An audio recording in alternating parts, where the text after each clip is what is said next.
Hey, everybody, and welcome to Notes from the Other Side. This is a podcast for people who love Jesus but have some real concerns about Christianity.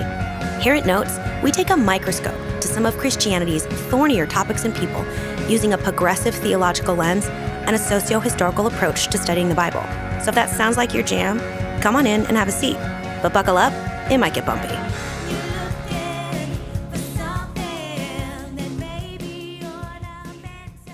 All right, everybody. Welcome to Notes from the Other Side. This is a podcast where we take a microscope to some of Christianity's thornier topics and people.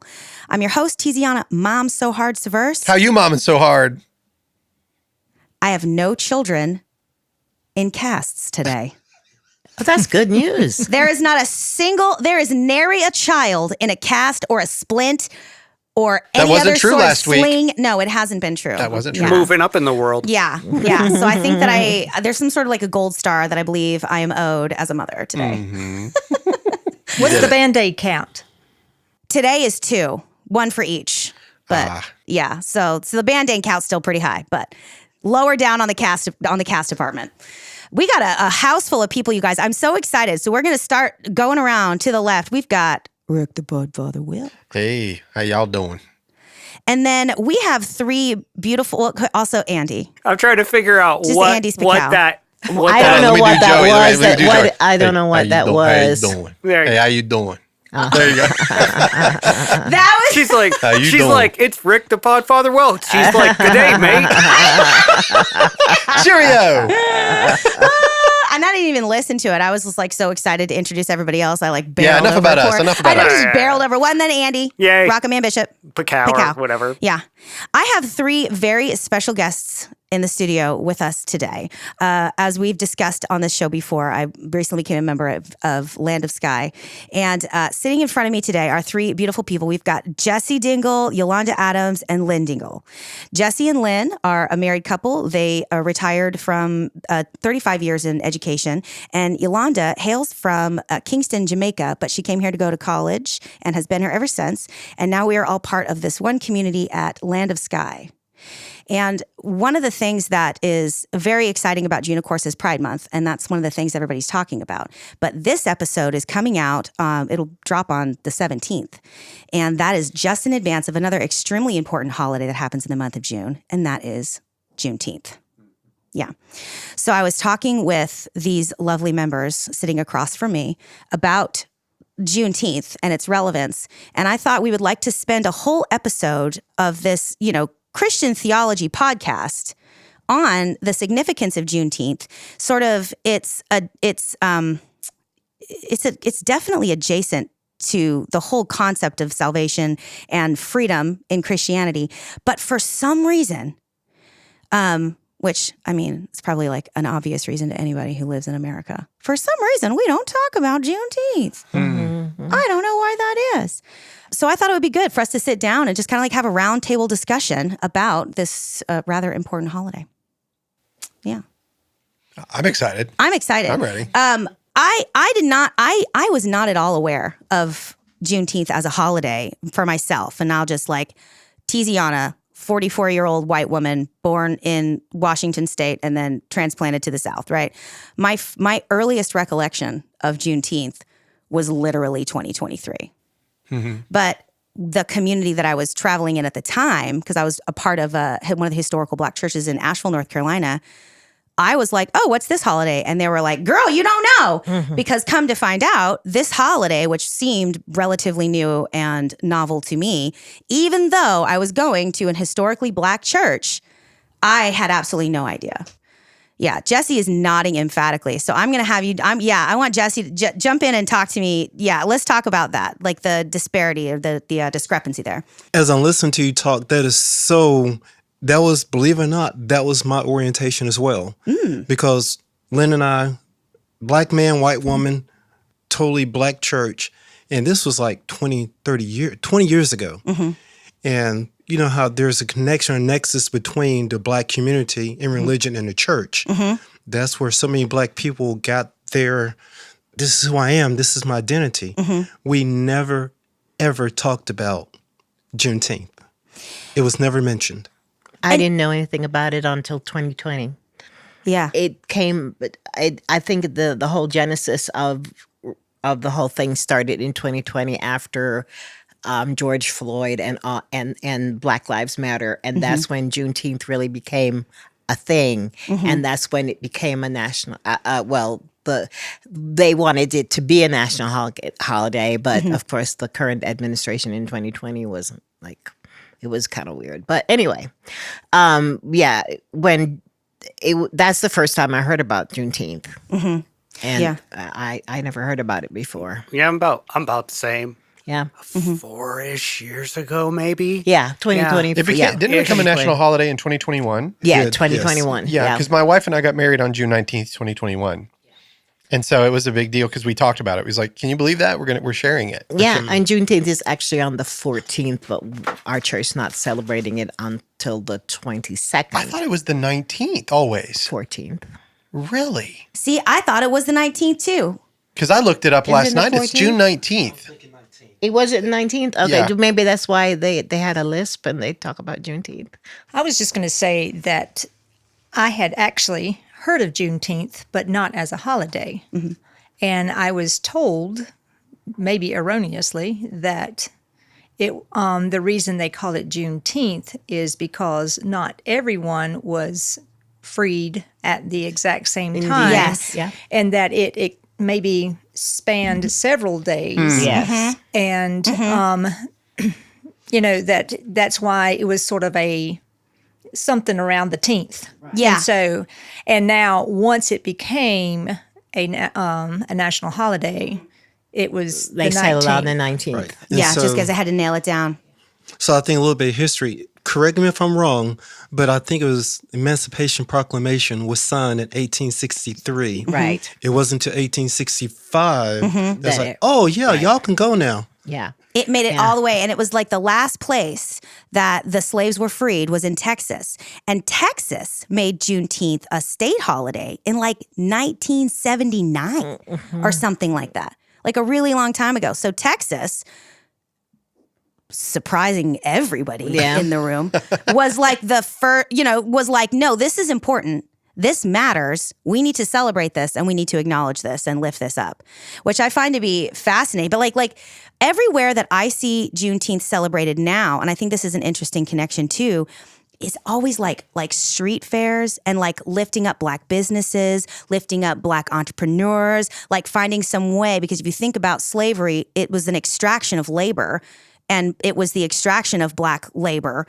And this way, now we're celebrating Juneteenth. The proclamation is the slaves are free, but their labor also now belongs to them, and they're capable and able to exist and participate in commerce.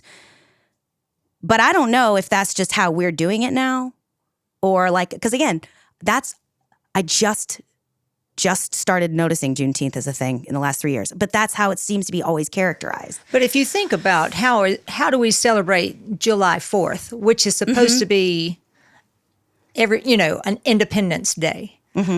Fireworks. I mean, what is that supposed to represent? I mean, in other words, I think sometimes tradition doesn't necessarily point to what the holiday is about. Yeah. If that makes Yeah. About now, anyways, right? Yeah, Yes. about now. Yeah, because Yeah. I'm going to put a pin on that. She's saying, the fireworks that's bombs. Those are bombs. Yes, exactly. The bombs Yeah. bursting in Yeah. air. Yes. Yes. And so, anyway, and eating a Yeah. hot dog or Well, Yeah. for me, I come from a totally different tradition where,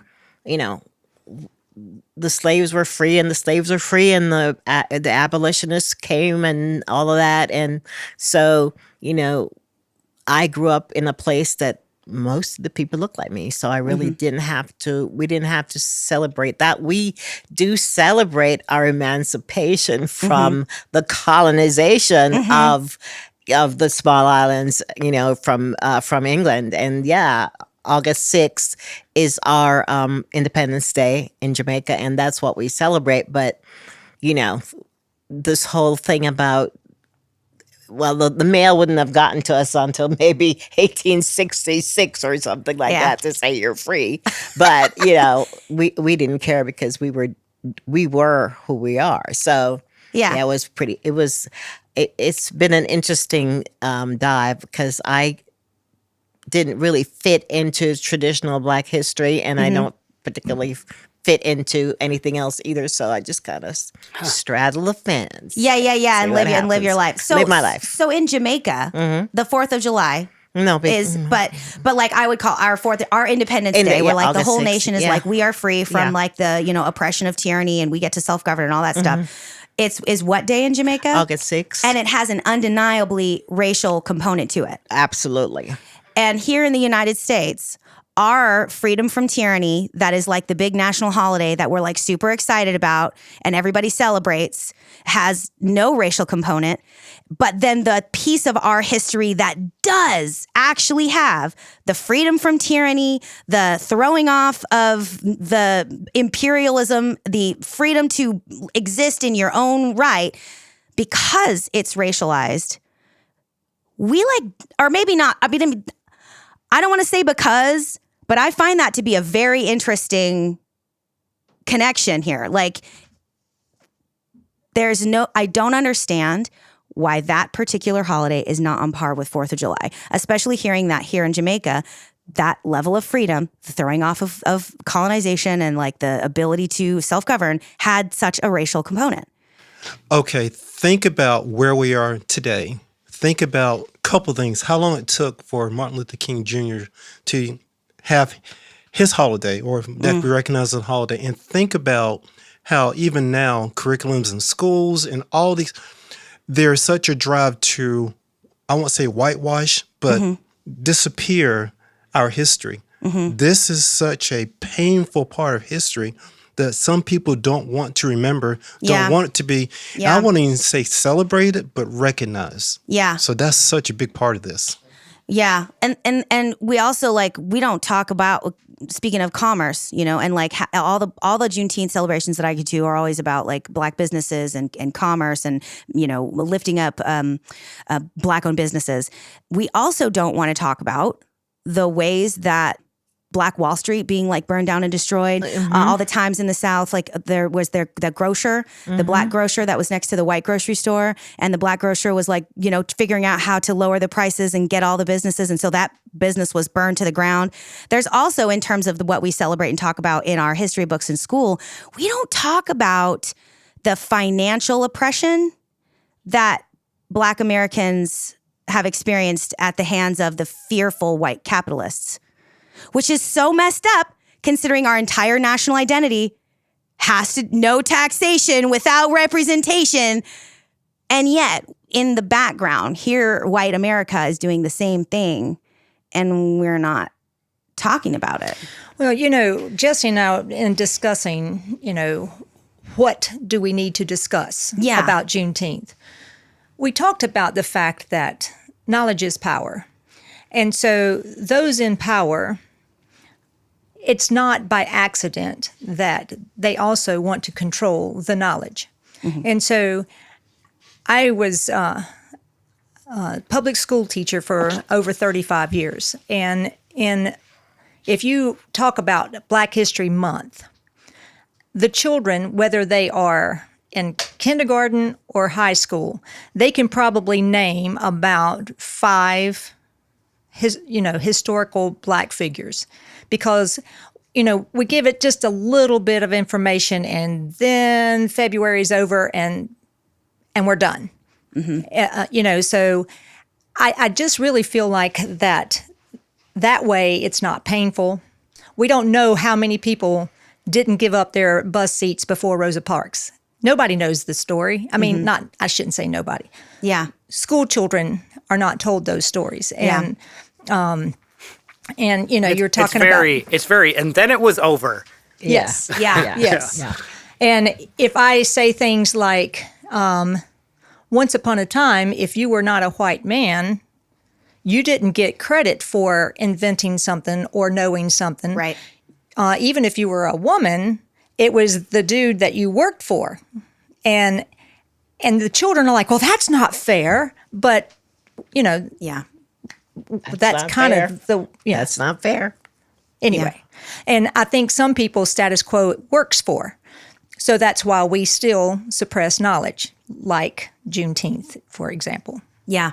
Yeah, because there's definitely there's an element of commerce. The people that owned the slaves in Texas, they knew. Oh, yeah. They absolutely 100% knew that the Emancipation Proclamation had been signed and that they were legally obligated to let these individuals go. But it's commerce. It's the money. And a part of that also, some of the rules around it, that black people, they were encouraged, these slaves were encouraged to stay on the farm and work there. Yeah, sharecropping. Yes, and then they could be arrested if they didn't have some type of employment. Right. Well, yeah. Yeah. And then after being arrested for not having a job, which no one would give them, then they were using, the prisoners as laborers. Right. And again, chain back to gang, your which whole is where the chain gang commerce came piece. from. Yes. So this whole Yeah. idea of Yeah. the money controlling what's happening, Yeah. that was it again. This is free, basically free labor. So what was before that had to go away is come right back full circle. Yeah. I just want to put a point on that sequence of events. So you have liberation for what that was at the time. And then why don't you work for us as sharecroppers, right? Those wages, they weren't really wages, but they would have been absolutely awful, right? Like bottom, inhuman probably. If you say no to that, to sharecropping for the person who was your owner previously, nobody else is going to hire you. So you don't have a job. So you go to jail for not having a job. And loitering is illegal. And when you're in jail, was illegal. Yeah. And so if you don't have a so home. it's just it's just this perfect pipeline from don't you dare move from where you are because every other route is designed structurally to send you directly to jail. And just to be clear, I am 44 years old. I was in a band in 2019 with the piano player. He's Terry Letman. Terry's father was a sharecropper. He was a little boy. That's how not that long ago it was. It's crazy when you hear those stories. Yeah. We don't remember. Now his dad ran away it was the end of that period of time, and his father was 6 or 7 and ran away, and definitely had Terry when he was older in his life. But that's the thing. When I was going to New Mount Olive Missionary Baptist Church, you have to say the Missionary Baptist Church part. It's in the contract. But when I was going there, I remember, that was my first experience getting to sit next to a bunch of Black people who were in their 80s, and the stories, I'm sitting next to a person, you know what I mean, that used to get spit on from the top of the movie theater by people who look like me. You know what I mean? We do not realize how close. It's not been that long ago, really. Yeah. I mean, Jesse, your dad's 90. My father's 90, and his father and his father's, they were sharecroppers or in slavery. I mean, that, because it was in South Carolina. Yeah. This, the deep South. And so that was all they could do. And so that's what they did. And they were told, I mean, I remember reading this, that when the slaves were told, you're free, but really, it would be better if you stay here because it's better for you and your family. You don't have to go look for work, or you don't have to go up north, which was freedom. We don't have to go up north. And that's how it was presented. So these people that have spent hundreds of years in slavery was not really given an option. You just kind of went, no. Yeah. Where were you going to go? Really? You don't know anybody. Where are you going to go? Yeah. So, it's like Mad Max in the Thunderdome. probably. Where within the chaos, there's that one little citadel where it's okay, but also it's kind of miserable there. But your options are that or the the terrible Thunderdome. Yeah, right. You were. Yeah, there was absolutely. What were we supposed to do? No. But somehow, there actually were Black people that were able to have communities. And when they did work together and have communities, that was a very scary thing. And so that was, the kind of the things that you were talking about. Those communities were often burned down. Burned down. Yeah, bombed, when there were yeah. black businesses and black sectors of town that were successful and that were doing well, there was a story in Charlotte, the very first black man that was ever like voted for mayor, and like the person who lost was a white man. They like stormed the Capitol and murdered that man, and we're like, no, we're not having it. You know, it's like it's not for lack of trying. I have this one factoid in my pocket that I'm desperate to get out, so I'm shoving it in completely sideways. Come on. But Black Wall Street, like 80 cents of every dollar spent in those businesses stayed in the neighborhood. Absolutely. It is impossible to stress how powerful it is if you can keep 80 cents on every dollar spent in your community. That's insane. We do nothing anywhere near that. That's huge. It sounds like nothing. It's not. And if people were not afraid of others thriving, we could learn from that. It worked. Yeah. I mean, we could learn that taking care of each other actually works. You don't have to be For fearful. everyone. Yes. It's not just a black you thing or a racial. white thing. It is a thing that works. That is exactly it. If we weren't so afraid of seeing other people thrive. And this is where I'm curious how and when, like, the Christian church or Christianity in general, I am unable to fathom how any white Christian that doesn't find it important or valuable to lift up and celebrate this particular holiday because of its connection to we are all one. There is no Greek, nor Jew, nor slave, nor free, nor male, nor female. We are all one. And I'm confused and frustrated by white Christians that have a problem with the elevation of blackness, even if it, like Andy was saying, stays in the community. What's wrong with seeing black communities lift up? Why is that so scary? Okay, so here's That's the my problem. But here's the problem with what you're saying. Yeah. Because you're saying black communities, Yeah. black churches. Because now you're making a distinction between a white Christian and a black Christian. Yeah. And we're all Christians. We all live together and love God, love Jesus. Don't need to make these distinctions. Please, we just love Jesus. Yeah. That's what's happening. That's the And problem. a lot of times, I think that we have this mentality that, and don't think that I'm excusing it, but I have had to go home and take care of aging parents. And we sit there and we take care of them while Fox News, can I say that? Blasts and these untruths, and that's what my dad thinks is the truth. And then on comes a commercial.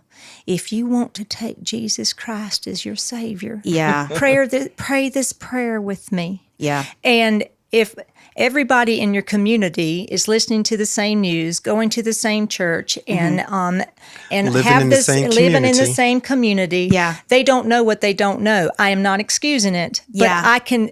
And my dear, beautiful family, who I love and adore, Yeah. just are drinking the Kool-Aid and think Yeah. that the reason that Black people have not been more successful is because the government has given them too many handouts. I have. Lord. I Somebody should tell them about redlining. I did. I did. yeah, or like I know, racist hiring practices. Bad joke. One of my I know it favorite, doesn't help. I know. One of my favorite studies was done out of Stanford. And what they were trying to study was whether or not checking the box for a felon affected an individual's callback, whether or not they got called back for a second interview.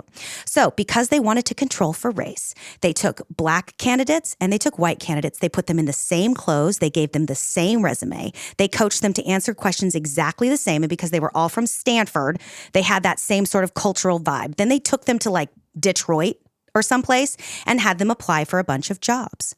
Now, what they discovered was that white applicants with the box of yes, I am a felon was checked, received a callback for a second interview more often than black applicants who did not. This is have one of those I the wish I was felony surprised box. things. Yeah. Well, Like, you do know that your current president is a convicted felon. 43 times. And counting. I'm just saying Yeah. that I think that it has been so, and I have heard that story. Yeah. And I think the things that are important to people, it boggles my mind. I want to be surprised, but Yeah. the truth, seems to be. But Well, see, I've been. I'm sorry. Go ahead. With my wife, we been married 36 years. 38, actually. 38 years. He was Jesse. he was asleep for two of them. Apparently. Two of them he slept through. But, we met back in 1985. And we would have these conversations, and I would try to help her to understand from a Black perspective the things I was thinking, going through. And for the longest time, she'd be like, really, dude, just get over yourself. I mean, you're making some of this stuff up, or that's not real. However, Well, I never said those words. It may have felt that way to him. Yeah. But when he would talk about, getting funny looks in the store. Yes. I could, I grew up white, obviously, and I could think of times when I got funny looks in stores, or if I got sat in a restaurant and the waitress took me all the way to the back by the restroom. Well, that happened to me before.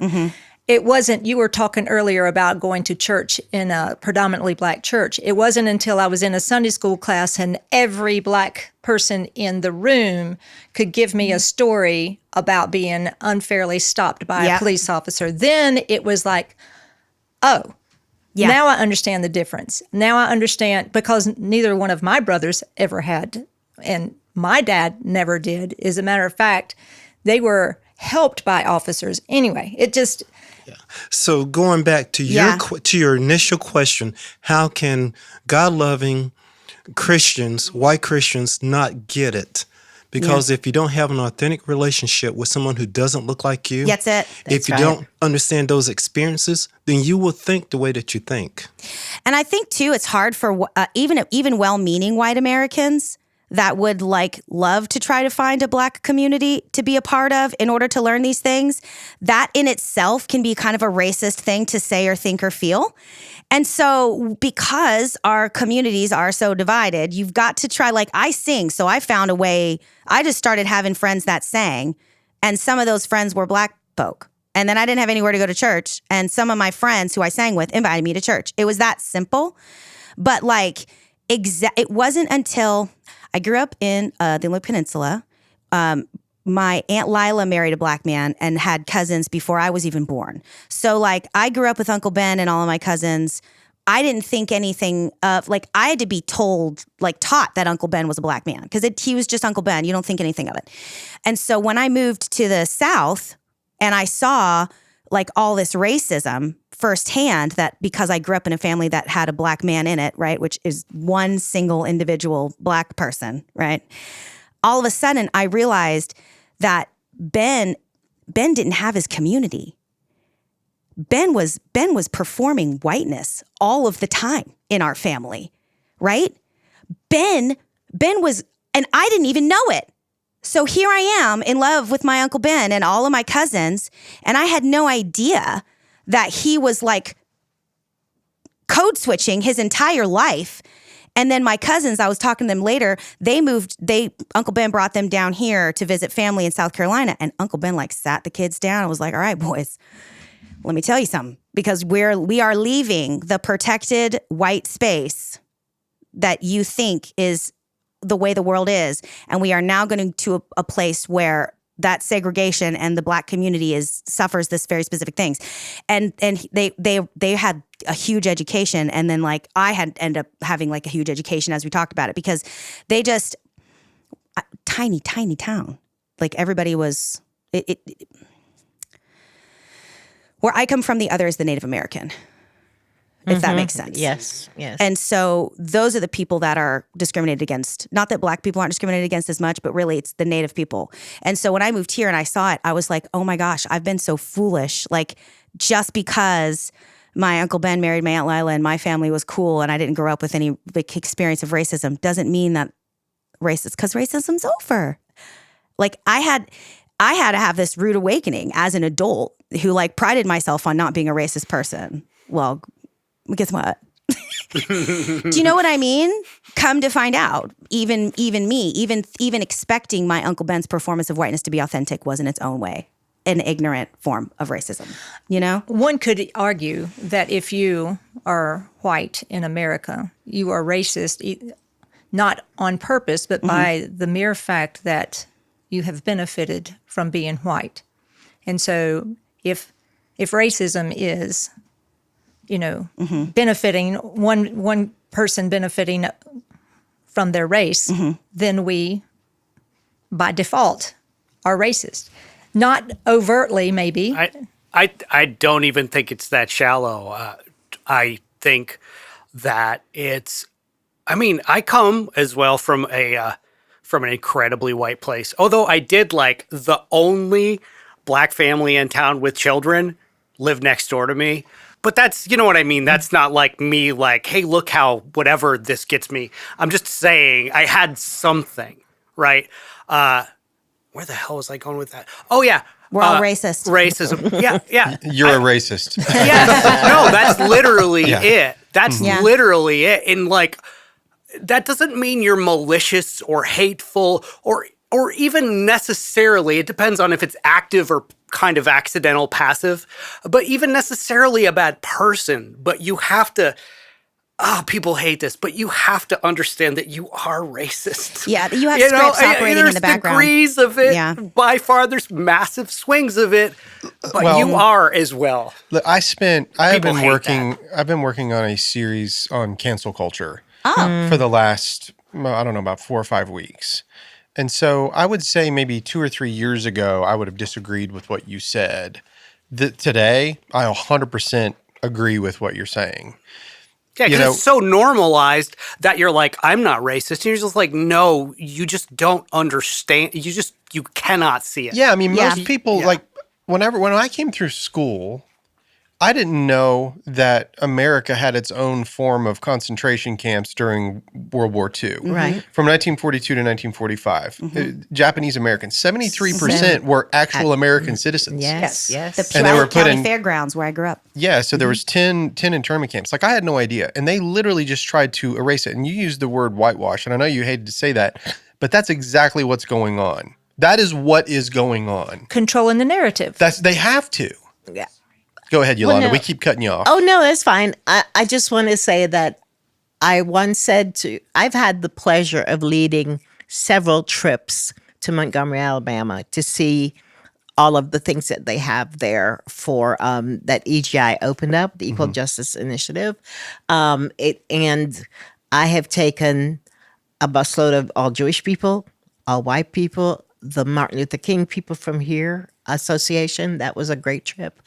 And I've been there 6 times, and I have watched people get aha moments just by going through the different museums. And if you haven't had a chance to go, you should go, because Asheville has a part in it. Because we had 4 lynchings in this town. And the cove that I live in right now, they remember when Hezekiah Williams got lynched because it was a big deal. And everybody came in from the different counties on the bus to watch. And there were picnic tables down where Pack Square Mall is right now. People were selling fried chicken. It was just like a fair. It was like a school holiday. They would close schools. And they remember that lynching, and it was amazing to go there and see our Buncombe County and the 4 names of the people that got lynched. And we have soil samples that are in the Equal Justice Initiative right now that tells where the 4 people were from. Their DNA is there, and we have a part of that. But also, where Pack Square, the whole thing with the Vance Monument, that whole crazy stuff, pay for $7,000 a day to have plastic bags put around the building. That's just crazy. But underneath, when the Martin Luther King Association was being involved in that, what to do about the Vance Monument. When you went down underneath, you could still see the white only and the black only bathrooms down there. So it's not that far away. It's just like, where our church is like 3 miles from Martin Luther King Drive, which used to be, that used to be all black people in that area. And there were lovely places and lovely homes and all of that. And they're gone. They're gone. I need to piggyback on what she just said. A couple of years ago, I did a National Endowment of the Humanities, a seminar at Amherst University. And this was a 3-week seminar on execution. Who gets executed, death, and all those pieces. Punishment, wasn't it? Punishment, Yeah. and how you get sent. And one of the things that we talked about was way back, not so way back, these people, there'd be lynchings, public lynchings. It was like a fair. It was a They fair. would bring their children. They would have food.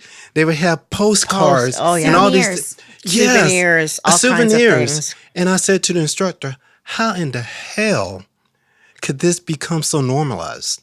It was just like what you did on a Saturday afternoon with your family. Absolutely. That Before you're you go lynching to these church people. on Sunday morning, by the way. Yes. Before you go to church on Sunday morning. So, yeah.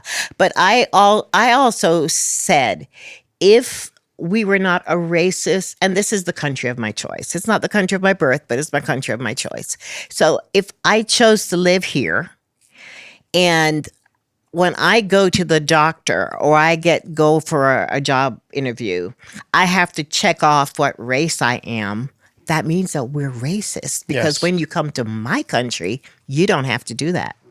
You don't have, when you go to the islands, you don't have to go to do that. You don't have to say whether you're from Alaskan or Native American or what part of the Philippines you came from. You don't have to say those things. Those are inherent racist actions. Right. When Can you I ask so you- I don't, when I go to the doctor, I don't check anything off. I would Because like to don't- ask you a question, though, Yolanda. Yeah. Given the fact that this is historically a racist country, we have had slavery. In order, I don't that's know how I feel about this, but in order to get better, for the longest time, as long as most of the school children were doing okay, we were okay even if we were failing minority students of any type of minority that were not of the majority race.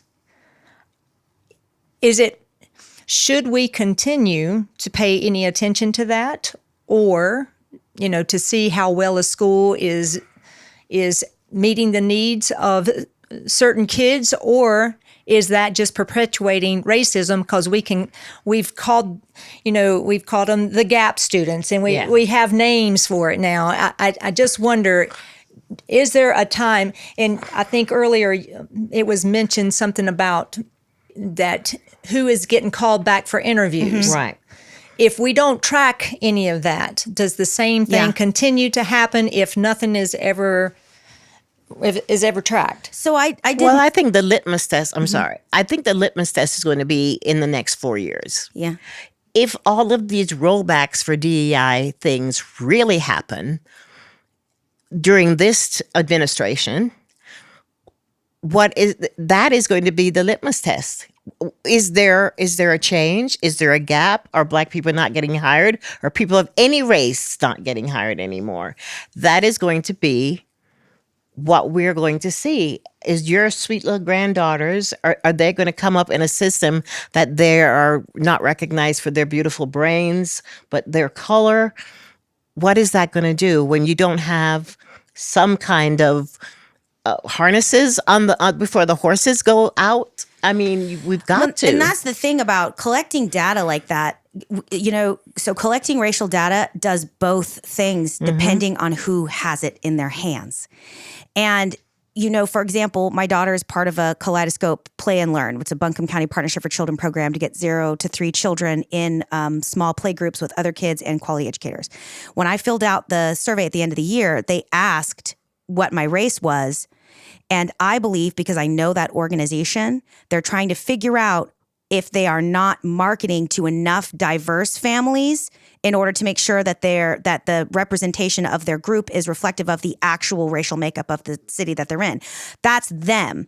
But in other places, that checking of that box is like, oh, I'm just going to toss that application right in the trash. But the thing that is true is, if we weren't a racist country to begin with, we wouldn't need to be collecting that racial data. The only reason that racial data matters is because certain groups of people have historically been marginalized and cemented at the bottom with redlining, with, racist hiring practices, with white flight when all of the white people moved into different neighborhoods and then there was no way for Black people to purchase a part of the American dream. Like, because all of those things were not called, let's be racist to Black people. They were called these other things. You have to track the data in order to show, yes, in fact, that was the point. Can I take us back to the very beginning? We talked about Juneteenth. Yes. And I kind of threw in there the little piece about the church. Mm-hmm. And I think we really do need to pause just for a moment and talk about the complicity of the Black church. Absolutely. And not recognizing and really being those people who put forward Juneteenth. I've been there, done that in the churches for a bunch of years and never really had that experience of the Black church celebrating Juneteenth. Mm-hmm. And so I just wonder, were we trying to protect ourselves? What was going on with that lack of recognition, that lack of, and not to say all churches didn't, but many of the ones that I went to, we did not do that. And so for so many Black people, their identity was rooted in the church. Mm-hmm. I mean, you were brother so-and-so, you were pastor, so that was your identity. People looked up to you. Yeah. And so you had the power as the church to really put forward, a lot of what's happening, with Juneteenth and other initiatives. Well, for good, better or for worse, white people are not the only ones that swim in white supremacy in this country. Mm. I mean, we all are in the same. I mean, I'm not trying to say that everybody's experience is the same, but if Black children are being educated by white teachers, oftentimes, again, I know I keep harping on information is not, knowledge is so important. And I think that that's why the powers that be, it is not by accident that certain things are left out of curriculums. And I'm not excusing the church. Yeah. But these folks have been, a part of the system. Yes. Been enculturated to choose the white doll. In that experiment where they put these dolls out and they had kids choose the dolls, and the Black girls were choosing the white dolls because they had also been enculturated that was the pretty doll. Yep. Yeah, that's why there wasn't a Black Barbie for 55 years or something. Yeah. It's just so funny. When I was going to New Mount Olive, I never rolled up in that church without a full face of makeup on. Oh yeah, because I'm gonna tell you what, all these beautiful Black people. I remember I was they had me do a job we had a Black History Month play one time, and I'm sitting in the back, and everybody's picking roles. And I remember Keisha was like, "Tiziana, what are you gonna do?" And I was like, "Sit here and not talk because it's not my turn." And she was like, "No, you're a part of our community. Do something." And so I was on a panel, part of the play that we did. I had a role, and when I came to perform that role that Sunday, I had a full face of makeup on. And I remember Deacon Tyrone was like, "I didn't know we were going to put makeup on today." And I was like, "That's because you don't have to stand next to you with your beautiful black eyelashes and your beautiful smooth skin. I'm over here looking like a boiled egg. If I don't put some makeup on, this congregation is going to be like, is that plaster talking? Get out. What are you even talking about? And so it just for me too, it baffles my mind that anybody put themselves that was the standard. Do you know what I mean? I don't understand how whiteness became the standard of beauty when all we do is try to make our eyelashes dark like y'all's and try to make our skin dark by tanning like y'all's. I don't understand where that's a disconnect that I've never been able to quite. Well, if you go all the way back again to slavery, it was, a lot of that thing bad. That the darker Black was bad. Yes. Black was bad. And so I just had flashbacks of learning about skin bleaching. Yes, Yeah. indeed. And indeed. when I was teaching middle school health, oftentimes we would talk about, social health and social well-being and things like that. And I would ask the middle schoolers, so what is SMART? What does SMART look like? And this was not way back in, 1950. This is, the 2000, middle 2000s. And they would say to me, oftentimes they would describe the white child, somebody that they knew that was going to be the valedictorian of, of the high school next door or something like that. And I said something about, well, what about, white collar crime? Well, at least they had to be smart to do it.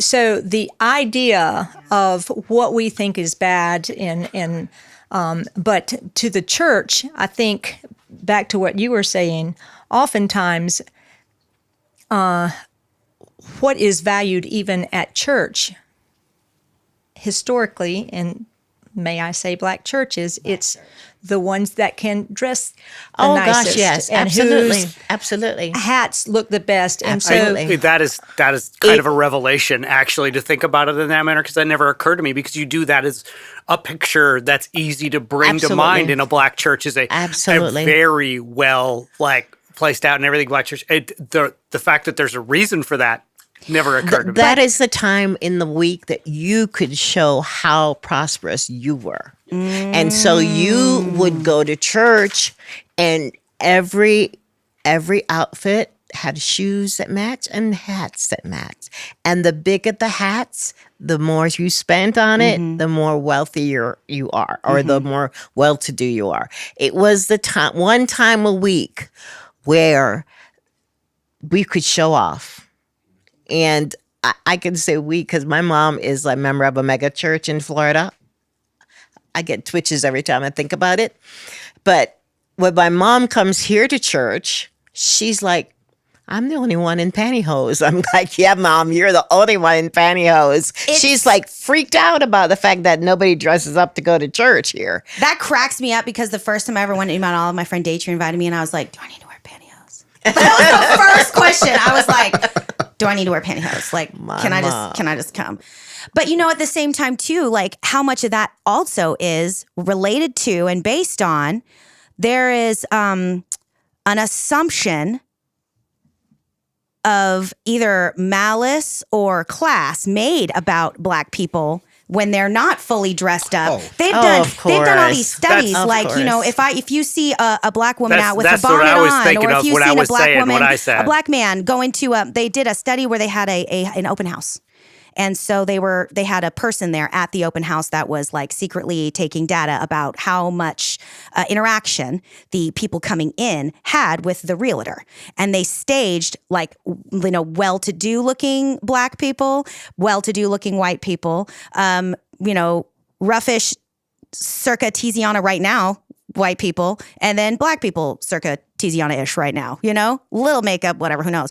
The black people that were dressed equally to like sweatpants and a ponytail white people were completely and utterly ignored. Black people have to work so much harder on their appearance just to be treated equal to a mediocrely dressed like white person. Which it sounded like the two things that I put together weren't put together, because I said, what does smart look like? Yeah. And then I went to the church. But it's the same thing. We are taught performance. what something needs, what smart, what put together. Yes.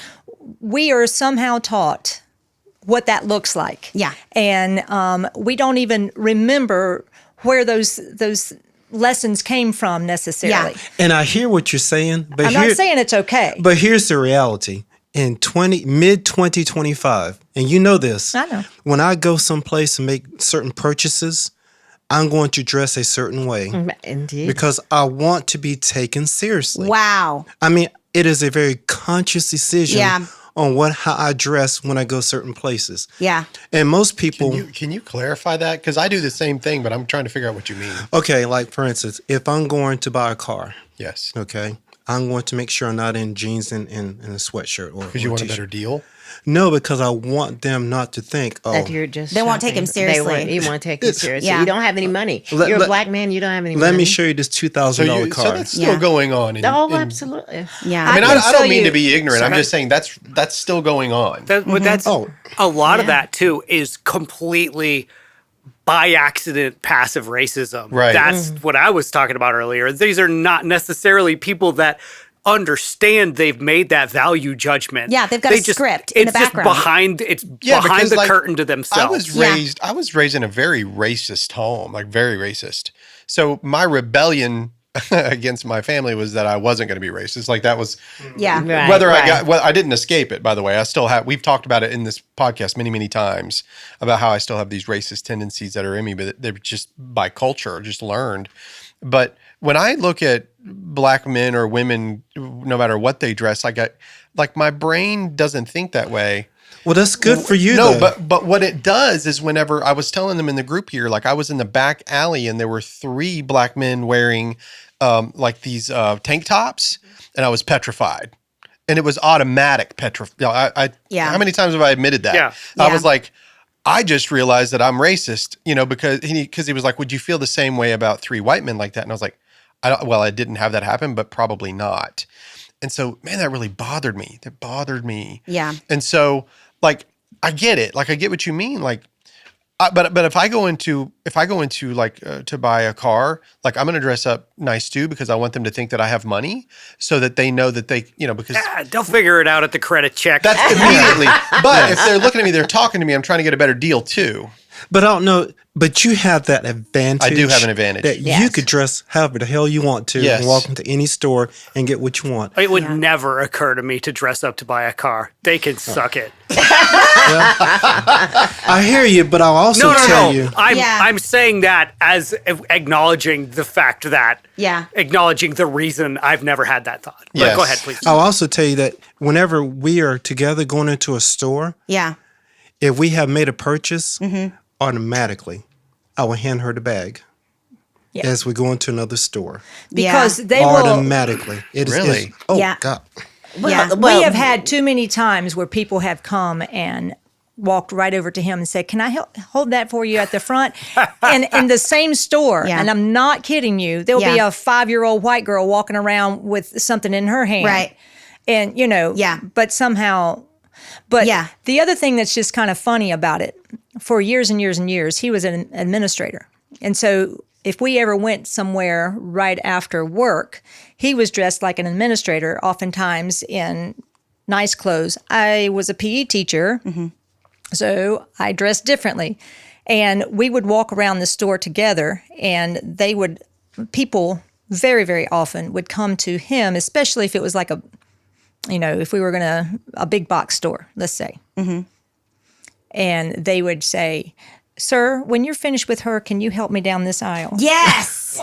Yes. True story. Just So many times. just automatically. Well, yeah. it's the same thing. Whenever we 3 of us go to dinner or something, they automatically bring the check from me to him because they think you're married. They think I'm married to him. Yeah. I said no. Oh, I Yeah. got in a lot of trouble almost. Yeah. One time when we went to get him pants with one of his sisters, and they just assumed that they were together and I was the friend, and I put my hand on the pants and I said, "That's a little loose in the waist." Yeah. They looked at Michelle like, "You gonna let her touch your man?" Yeah. That's funny. It just funny things like that. Yeah. And we can't really blame them because we That's what we used grew to up be with. very odd. We're not as odd as we used to be. But that's a long time that you guys have been dealing with and collecting this data, You know what's funny now is how in vogue interracial. Yes, you guys We are so hip now on. Have you noticed the commercials now?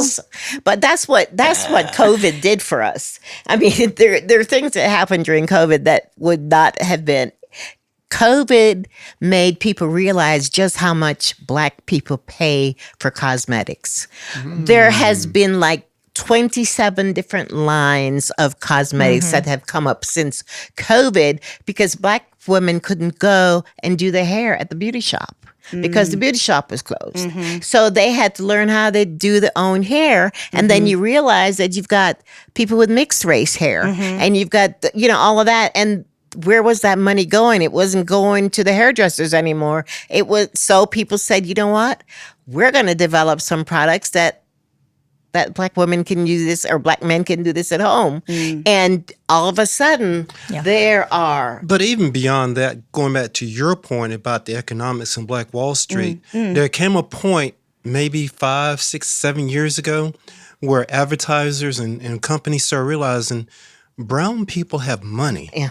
We need to target that audience now. We need to have the commercials about McDonald's. Still got some issues with some of those commercials, but we need to target. That money is still green. And we want that money, so we can make some allowances to get that money. And we can reach Gen Z, whether or not they actually know that they still are racist, if we at least have brown people in our advertisement because they think they can purchase our products. And just by purchasing our products, they are therefore not complicit. Which is something that Rick said, because Rick said something really powerful and said it just super casually. Rick was like, I saw 3 Black men and I had a reaction and I realized that I was racist. That's gigantic. Yeah.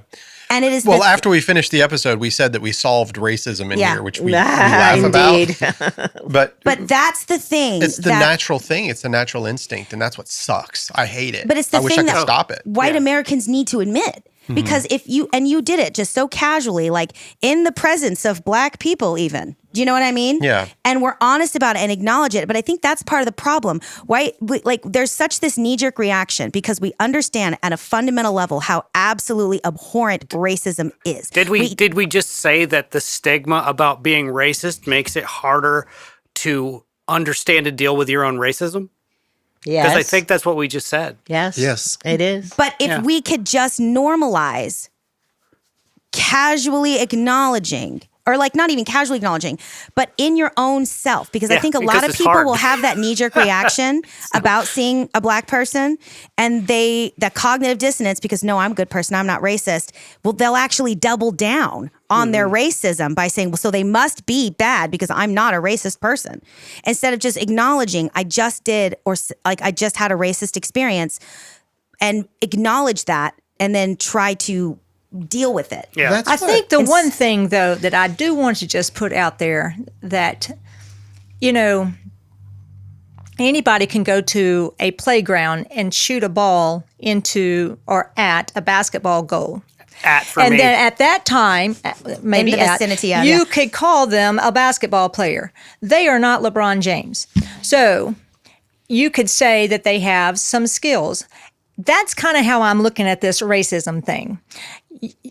There are some people that celebrated lynching people, and that seems so out of touch for so many people. That's what they call racist. Yes. And so for somebody to say I'm racist, they're not talking about because I saw 3 dudes in tank tops. Yeah. They're talking, I think that I have often taught children, middle schoolers about what stereotyping means. And your brain does that to protect you. I didn't used to be afraid of the rebel flag until I married this beautiful man. I'm kind of scared of that now. And there are places, that I won't go because I have learned. The thing about stereotyping is it's not always true, and you have to allow someone to teach you better. If prove me wrong.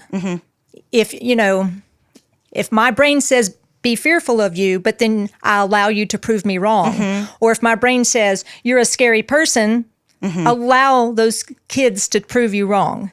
And I think that that's the best that we can do. You may not be able to stop those knee-jerk reactions, but you can certainly allow yourself to be educated or... Yeah, my aunt is married to a Black man, and prior to that, she was married and had a white child, and raised this child up until he was 17, and then she got remarried.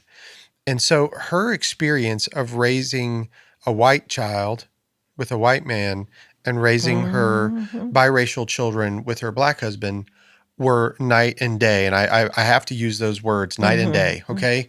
So she explained that to me. Like she was like, Yeah, that was neat. when they did it in here where AJ said, Or you know, interesting. yeah, like whenever they were getting their license, for example, she never taught her oldest son anything that she had to teach her other children about what they had to do in a car in order to drive in our society right here. And I was looking at her like, what are you talking about? Because I think, because I was raised in a school where, you know, we were predominantly white, but we had a lot of, you know, black kids and they were popular in our school. And we, you know, like, and so I'm thinking, are we really still doing this? But then I started seeing it in me and I was like, man, it is baked in. Like it is literally baked in us. And I hate it. And I wish I could stop it. But I think that's what the amazing part about Juneteenth is. I was telling you about cancel culture. Nice turn. I know. I had to bring it back, baby. You're a This professional. is what I do. Well, I know. I want to talk about Juneteenth, in the church. Yeah. In the church. Yeah, Juneteenth, it needs to be celebrated, but not just because we need to, like, oh, we need to celebrate it because you guys need.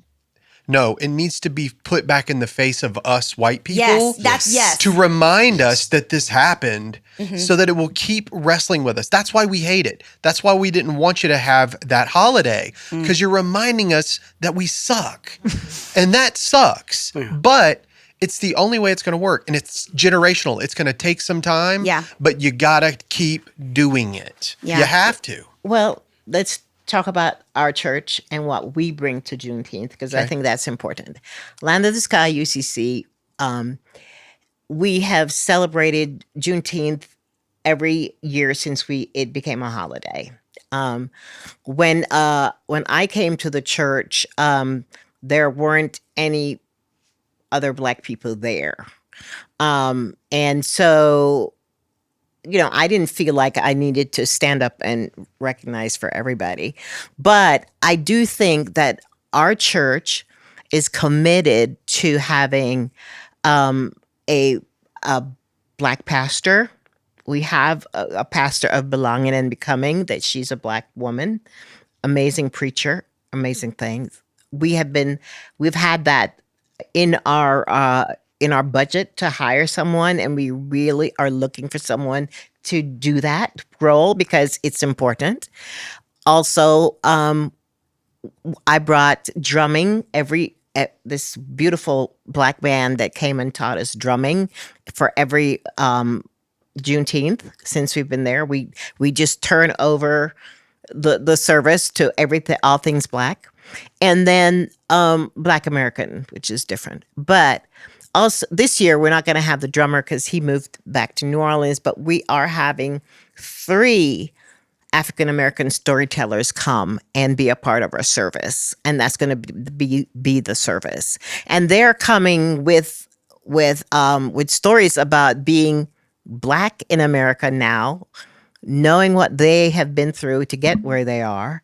They do have stories to tell, and they will not be silenced, and they're unapologetically Black.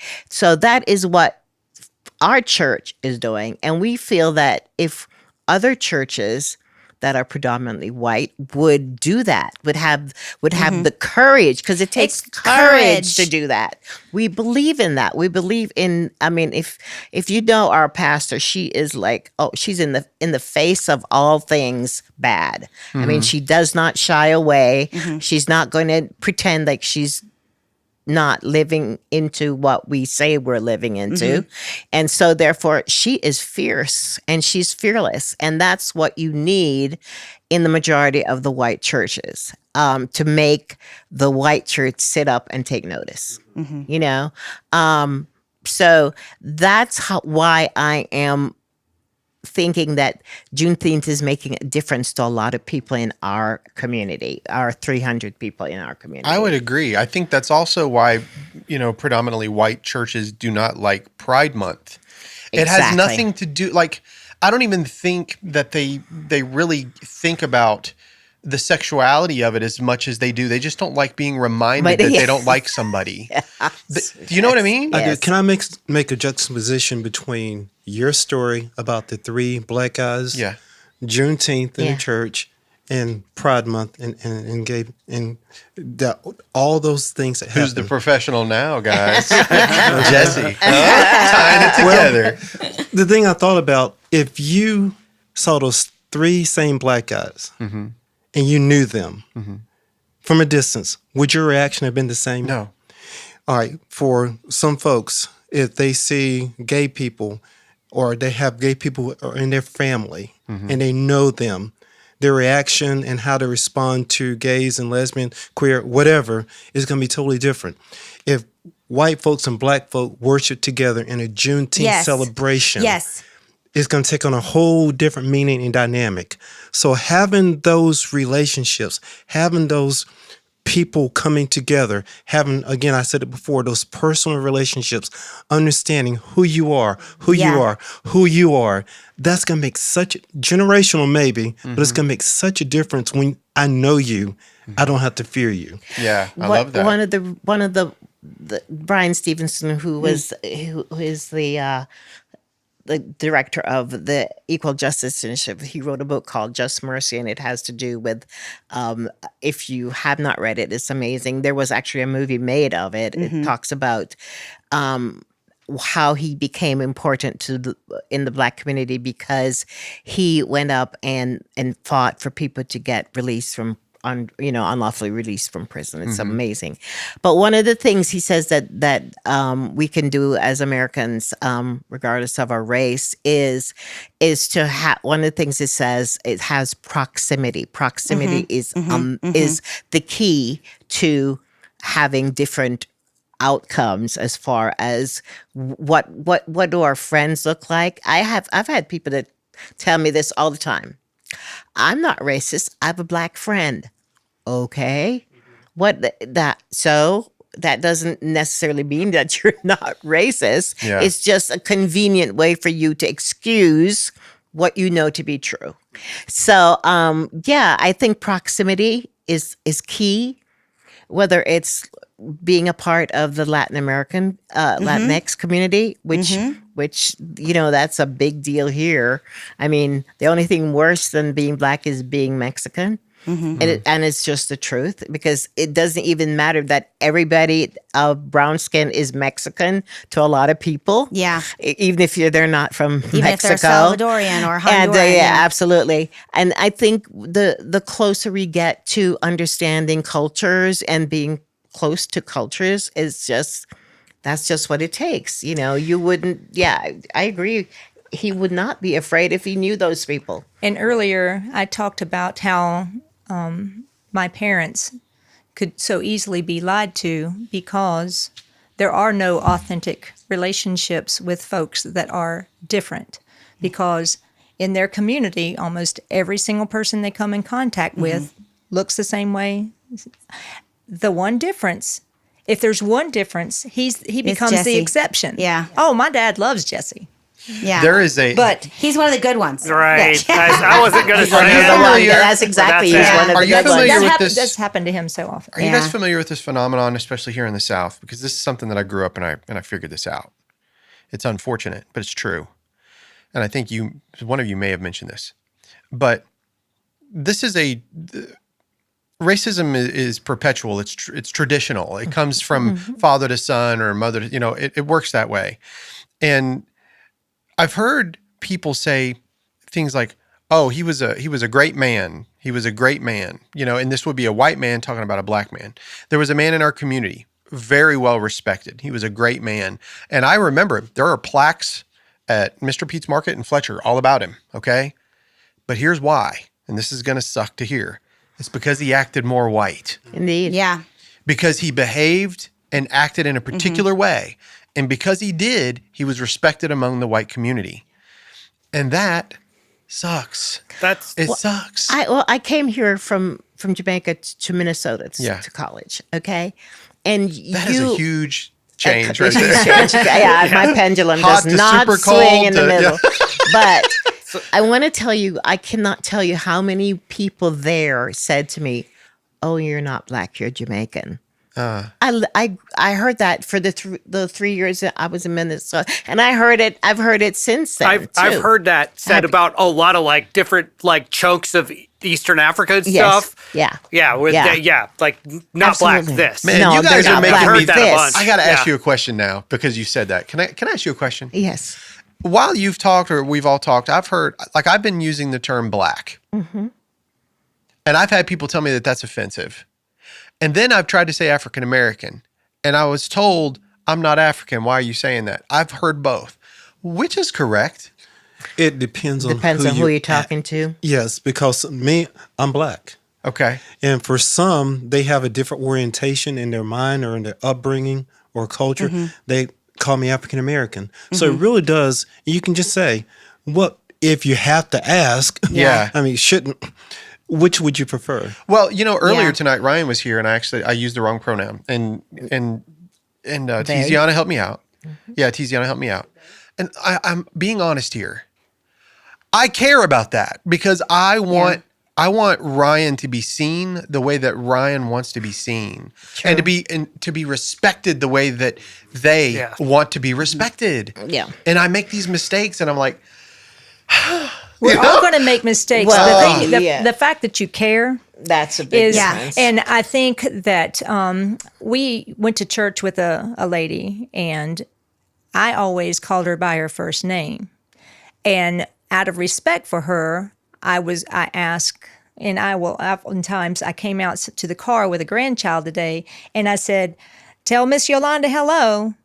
And she said, "Hello." Well, this lady that we went to church with, she did not want our children to call her Miss Earthling because of the history of not being allowed to be Miss, her last name, and there was a whole, there was a lot of stuff behind that I didn't understand, but all I needed to understand was that was uncomfortable for that person. yeah. And Even if I was Yeah. a little bit offended at first, I was like, okay, it's okay for white people to be uncomfortable. Yeah. Yeah. And to say I'm black. whoops, I'm not you know? African American. I'm black. So Yeah. because all African Americans are black, but not all black people are African American. I try Yeah. and tell that all the time and it's not because I want to be distinguished from anything. I just want people to understand that the way I speak and the way I hold myself is the way I was brought up. Because I grew up with people that looked like me in power, that there were women prime ministers. I don't understand what the problem is with that here. You can't elect a woman to do anything. Because we're a white patriarchal it's just society. it's terrible. Yeah. That's why. And so this is not the way I speak is the way I've always spoken. And there has been many a time where I'm the only black person in the boardroom and I'm the only black person this. And people say, well, have you experienced racism? And I'm thinking, probably, but I'm not paying any attention to it. I'm just living my life. Right. So, but that's not always true for everyone.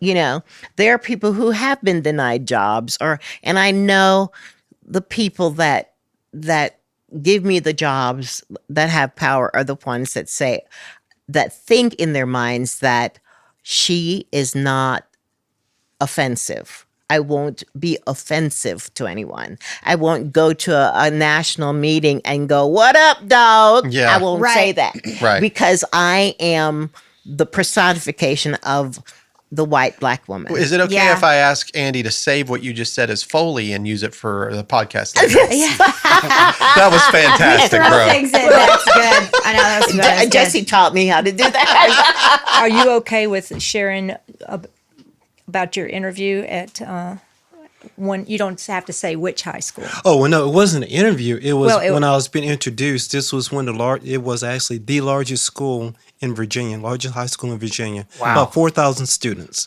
And so when I accepted the job, got introduced. And so I said, yo, back where I come from, this is called hooking a brother up. Because they gave you swag, not gave me swag, because right. not Yeah, because swag. they gave him a job. but Yeah, they yeah, gave him- yeah. They gave me swag, really, just really nice. And Yeah. And so afterwards, one of the assistant superintendents came to me. He's like, look, you can't be code switching in public like that. You can't do that. Just that plain? Just yes. like that? Oh, Wow. yes. Don't speak black again Yes, when you're in front yes. of a microphone. Yes. What was He that? actually That- said- that is so What was that crazy. called? Ebonics or Ebonics? What was that Ebonics. called? Ebonics, Ebonics or yeah. something like that. But it was just, not even real, because they know how to speak. Right. Yeah, So of just, course. just like. It was just straight up, It's- you know. I Wow. mean, yeah. It was, You see, yeah. you see it a lot online where people are using language for comedic effect, Yes. and there is a large segment of the population that if they think that the person doing that is black, they will immediately go to the education thing, Right. and it's like no, that is for comedic effect. You're just Yeah. too dense to see it. Yeah. Yeah. And you see it all the time. Yeah. It's That's unfortunate. funny. That As- is funny. Well, it wasn't at first. Language was just to communicate. It was, the uppities that decided that we had to have all these rules and only certain people could go to school to learn the rules. And it was just another one of those ways to have a us and a them. That's right. We're not going to allow everybody to learn our rules. Yeah. But then we're going to hold it against them because they don't know the rules. Yeah. And so if communication is taking place and I know what you're trying to say, yes, we have been, Jesse and I will do it all the time. I'm even worse. I'll correct somebody's language, or, grammatically under my breath. Yeah. I would never call somebody out, but we Yeah. have, it's another one of those things where if language is just to be communicated, why is it so important? It's the value marker that we put on it. Yeah, I can't. When I came up to college in 1977, it was the time of Archie Bunker, and it was the time of Good Times, Dynamite, and it was the times where Black people were put in. It was the time of Roots. And The Jeffersons. and the Jeffersons, and I remember when the Roots was going on. It was in yes. that time, and I remember somebody coming to me and saying, "Wow, I didn't know we were that bad." I'm like, "I don't know what you mean. Did we really call people Kunte Kinte?" I said, "Well, obviously, yes. That was, I don't know. But, I'm not the authority on everything that is Black and slavery and, that kind of thing." So, yeah, I mean, growing up the second half of my life in this world, it's been a very strange ride. Yeah. Very strange ride. Man. I've spent a lot of time in just the history post Civil War. I've spent a lot of time. Do you know who Mary Peake is? Mary S. Peake. Yes, Mary S. Peake. She's the woman that taught underneath the Emancipation Oak. Yes. So she was in her early 30s. She was teaching post-slavery these children how to read, just giving them literacy. Like you said, knowledge is power.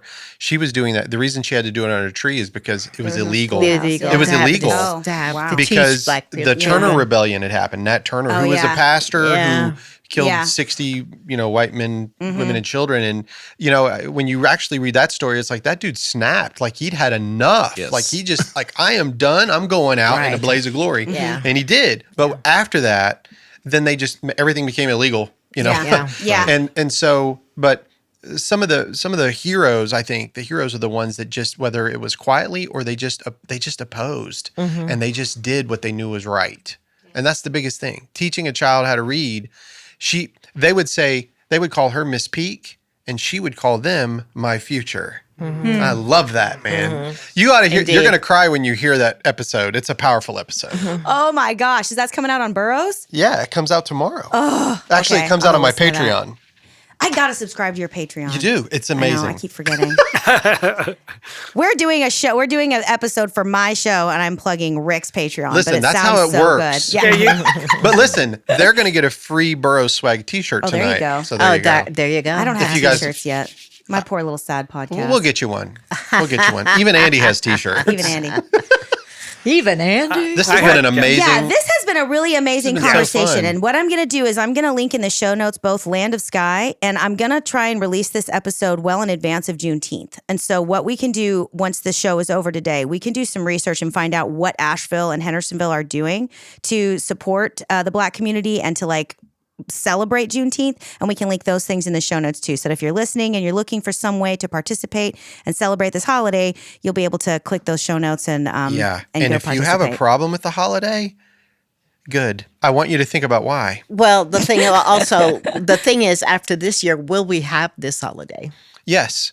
That's a big thing. Okay. Will we have this holiday? If the federal government doesn't allow it, you need to celebrate it. You need Anyway, to keep celebrating anyway. it. I mean, yeah, It's indeed. gonna I mean, happen. I feel like now that the ball's you're kind right. of rolling on it, I'm not sure how much. I think it matters probably immensely that it was made a federal holiday. Right. But now that the ball is rolling on it, I'm not sure it would matter. And I think Tiziano's right. You need to celebrate. Yeah, you And celebrate. the church needs to step up and Oh, start absolutely. celebrating this. Yeah. Absolutely. All of them. Yeah. White, Absolute- black, all of the Mexican churches. I is- don't care. We all need Yeah. to celebrate this. Yeah. Absolutely. And it's important. And because not only will they've called all the holidays into question, including Martin Luther King. So Why don't you cancel Columbus Day? Oh, they have well, wiped some no, they- weird stuff off. Get rid of yeah, that I know one. that, Get that rid of that whole one. the whole thing, and there's not going to be a Native American Day. Yeah, historical figures that are kind of been wiped off of federal websites because they were considered DEI Yes, historical indeed. figures, which Yeah. is like I don't have the examples in my head, but some of them were just wild. Like these are These are just iconic historical- American right. figures that Yes. participated in Yes. an important story Absolutely. about our Dude, country. I and went they to the deserve bank. to be present. The Yeah. bank was closed on Columbus Day, Yeah. but it was open on Good Friday. And I was like, when did that happen? When did that start? Because for a long time, Good Friday It was was that was a federal big deal for holiday. us. Yeah, It's a big deal for me. yeah. Yeah. Good Friday was a federal holiday. Yes. So not anymore. no, well, goodness gracious. And you also know, to work, you heard everybody. about Or Harvey at least Milk. not the bank. right? Maybe yeah, it they're is federal. taking Harvey Harvey Milk. Yeah, he has Hesketh has stripped There's a Harvey battle- Milk's yes. name off of the The battleship. the battleship What? that he was. When did yes, this happen? It's happening 2 days now. ago. Who's right doing now. this? Hesketh. Hesketh. He said, we're going to strip Harvey Milk We don't. from history He was also. not a. I think the quote was, "He may have been gay, but he wasn't a patriot," And he was. and he was Aye. very much so. that guy. Very much so. So it's not only Hesketh. that. I mean, there's a lot going on that Too we need much. to Yeah. pay attention to. Man, It's too much. It is. I'm gonna drive home All right. speeding. Somebody Right. spin us out of this. We real gotta get quick. out of Yeah, this. I know. Well, thanks everybody for tuning in, and thank you so much to the three beautiful people sitting in front of me that drove all the way down through all that horrible construction to be here today and to share this conversation. well, we with heard us. you were buying dinner. What's going on? That's there? right. That's exactly right. Oh man! Whoops! I will. I hope you I'll buy like some granola pizza. bars Oh, because that's all we have here at that's Giraffe good. Studio. That's good. Plenty of free granola bars. I can't wait to get I'm Mike's pizza. Every time I come teasing. down here, I want to get Mike's pizza. It's pretty good. But anyhow, we appreciate you all coming in. We're going to Absolutely. link some Thank awesome you. stuff in the show notes. Come get your free T-shirt. Come get Oh not, yeah! not you listeners. The guests. I love burros. Good. I Yeah. love burros. They're Good. great. Well, we'll catch y'all next time on Notes from the Other Side. Peace Oh, out. sweet, nice. Ta-ta. Thank you. Folks, if you're enjoying this episode, you might really enjoy some of the benefits that come with being a Patreon subscriber. Over at patreon.com, we have different levels of membership, and starting for as low as $2 a month, you'll get access to things like all of the notes that I use to make these episodes, bits of script that didn't make it into the show, and even bibliographies about the books that I read to get where I'm going. Through Patreon, you even have access to some of the video that we take for the show. So some of those interviews that you like so well, you'll get to watch them in real time. So once again, head over to patreon.com/NFTOS, as in Notes from the Other Side. That's patreon.com/NFTOS for more information about becoming a Patreon subscriber to this show. Thanks, guys. Catch you later. So people think it's a new game. It's not. It's like but I mean, we just had to play it when we were, and so it's like I always thought of it as like it's not like tennis or soccer. It's like one of the games that you play at summer camp, you know? And then recently I have become aware of, like, no, pickleball is a gigantic, like, a whole universe of people are playing pickleball. And it's these old people. They're like, But yeah, so like I just like never like nobody ever knew anything about, you know, pickleball outside of that. But so the reason that it was a PE thing though is because you know where your hand is because you grew and it was attached to the end of your arm. So to give somebody a long handle to implement danger, Will is Robinson. hard. Danger. But if you give them something with a short handle, you can start teaching striking. That's just from a physiological reason.